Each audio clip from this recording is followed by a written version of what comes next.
আজি সোমবাৰ, সম্পূৰ্ণ এবছৰেই হ'ল। ৰাগে বিচৰা উত্তৰটো দিব পৰা নাই।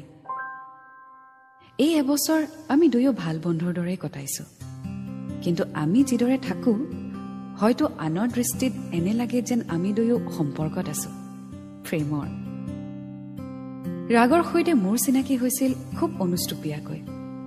সি মোৰ বাৰ ফ্ৰেণ্ড আছিল। সেইদিনা সি তাৰ কেমেৰাটো বাদ দিব আহিছিল। আমি হোষ্টেলৰ কেইজনী সোণাপুৰলৈ ফুৰিব যাবৰ কাৰণে বায়ে তাক কেমেৰাটো বিচাৰিছিল, আৰু তাতে বায়ে তাক আমাৰ সৈতে চিনাকি কৰি দিছিল। আৰম্ভণি সেয়াই। এদিন সি মোক ফেচবুকত ফ্ৰেণ্ড ৰিকুৱেষ্ট পঠিয়ালে, আৰু ময়ো তাৰ ফ্ৰেণ্ড ৰিকুৱেষ্টটো একচেপ্ট কৰিলোঁ। দিনবোৰ উদযাপন কৰোঁ দুয়োটাই মেছেজ আৰু ফোন কলৰ বুকুচাত। লাহে লাহে তাৰ লগত মই সহজ হৈ পৰিলোঁ। মাজে মাজে লগ হওঁ দুয়ো। ক্ৰমান্বয়ে ঘন হৈ আহিল আমাৰ কথাবোৰ। হঠাৎ এদিন ৰাগে মোক ভালপোৱাৰ প্ৰস্তাৱ দিলে। কিন্তু হঠাৎ তাৰ ভালপোৱাৰ প্ৰেমৰ প্ৰস্তাৱ দি সন্মতি দিবলৈ মই অমান্তি হৈছিলোঁ, আৰু সময় বিচাৰিছিলোঁ ৰাগৰ পৰা। তাক সুধিছিলোঁ, তুমি মোৰ উত্তৰলৈ অপেক্ষা কৰিব পাৰিবানে? সি তেতিয়া বিনা দ্বিধাই মোলৈ চাই হাঁহি এটা মাৰি কৈছিল, কাৰোবাক ভাল পাবলৈ 1 মিনিট সময় যথেষ্ট। কিন্তু সেই ভালপোৱা হৃদয়ৰ পৰা মগজুলৈ যাবলৈ যথেষ্ট সময়ৰ প্ৰয়োজন হয়। তোমাক যিমান সময় লাগে সিমান সময় লোৱা সুনয়না, মই অপেক্ষা কৰিম। আৰু সেই ৰাগ আজিও এবছৰ ধৰি মোৰ উত্তৰটোৰ অপেক্ষাত ৰৈ আছে। ৰাগে যিদৰে মোক ভাল পায়, ঠিক সেইদৰে ময়ো তাক ভাল পাওঁ, কিন্তু গোপনে সি নজনাকৈ। কাৰণ ভয় হয়, যদি সম্পৰ্কৰ আওতাত আহি তাক মই হেৰুৱাই পেলাওঁ কোনোবা দিনা, তেতিয়া কি হ'ব? যদি দিন বাঢ়ি যোৱাৰ লগে লগে আমাৰ সম্পৰ্কত সংঘাত সৃষ্টি হয়, আজিৰ বিশ্বাসবোৰ যদি ভৱিষ্যতে অবিশ্বাসলৈ ৰূপান্তৰিত হয়, তেতিয়া থাকিব জানো এই মৰম আদৰবোৰ? এইবোৰ কাৰণতেই প্ৰেমৰ প্ৰতিযোগিতাত নিজৰ লগতে অৱতীৰ্ণ হৈছোঁ।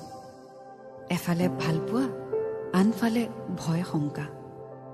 কেতিয়াবা ৰাগৰ হাতত হাত ধৰি খোজকাঢ়ি যাওঁ, কিবা এটা ভাল লাগে। হাঁহিত হাঁহিবোৰ, দুচকুত দুচকুৰ অস্পষ্ট ভাষাৰ ছবিবোৰ, অভিমানৰ কেঁকুৰিত বান্ধ খাই থকা ভাল পোৱাবোৰ, এই সকলো যেন ভাল লগা বিচৰা ধৰণে। আকৌ কেতিয়াবা ভাবোঁ, এদিন ৰাগৰ প্ৰেমিকা হৈ কথা পাতিম ভালদৰে।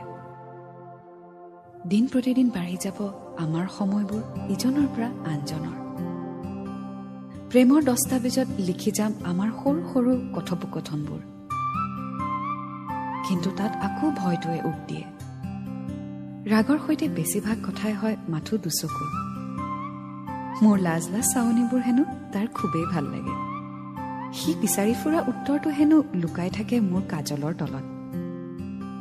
ৰাগে কয়, তুমি কি ভাল পোৱা, মই কি ভাল পাওঁ, কিমান সুখত তুমি সুখী হবা, নতুবা কিমান সুখত মই সুখী হ'ম, হয়তো এই বিচৰাবোৰ দিবলৈ আমি দুয়োজনেই চেষ্টা কৰিম।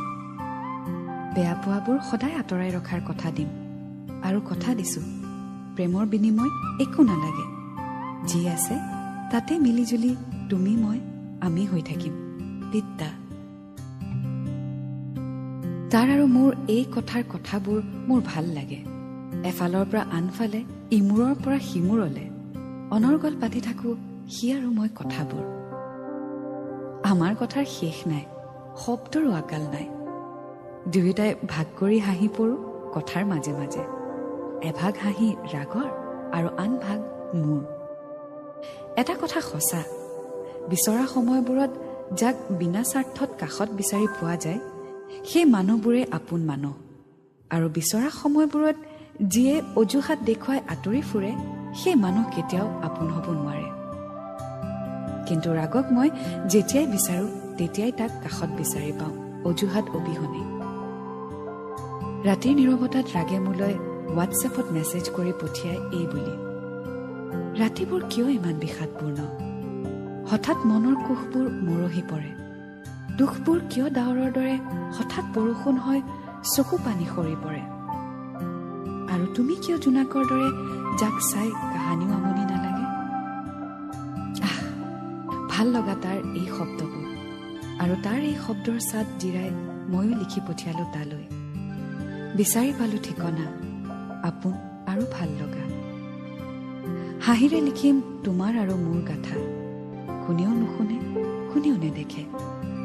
হাচনাহানাৰ দেশত হ'ব আমাৰ ঠিকনা। ৰাগৰ ছবিখনিয়ে মোৰ দুচকুৰ মানস পটত আজিকালি সদায় আমনি কৰে। তাক লগ পালেই বা তাৰ সৈতে কথা হ'লেই মই দুৰ্বল আৰু আৱেগিক হৈ পৰোঁ। তথাপিও অভিনয় কৰি থাকোঁ সি নেদেখাকৈ। কিন্তু আৰু নোৱাৰোঁ। বহুত ভাবিলোঁ ৰাগক লৈ মই সুখী হ'ব পাৰিম প্ৰতি সময়। তাৰ মাজত বিচাৰি পাওঁ মই মোৰ নিৰাপত্তা। তাক আৰু দুমোজাৰ মাজত ৰাখিব নোৱাৰোঁ। বহুত অপেক্ষা কৰালোঁ তাক। কাইলৈ তাৰ সৈতে প্ৰেমৰ চুক্তিপত্ৰখনত স্বাক্ষৰ কৰিম। জনম পাৰ হৈ জনমলে মাথো তাৰ হৈ থকাৰ প্ৰতিশ্ৰুতিৰে তাক আঁকোৱালি ল'ম, আৰু তাৰ বুকুত মূৰ গুজি হিয়া উজাৰি কম, ৰাগ, ময়ো তোমাক ভাল পাওঁ। মোক সদায় এনেকৈয়ে আলসুৱাকে ৰাখিবা। লাভ ইউ ৰাগ।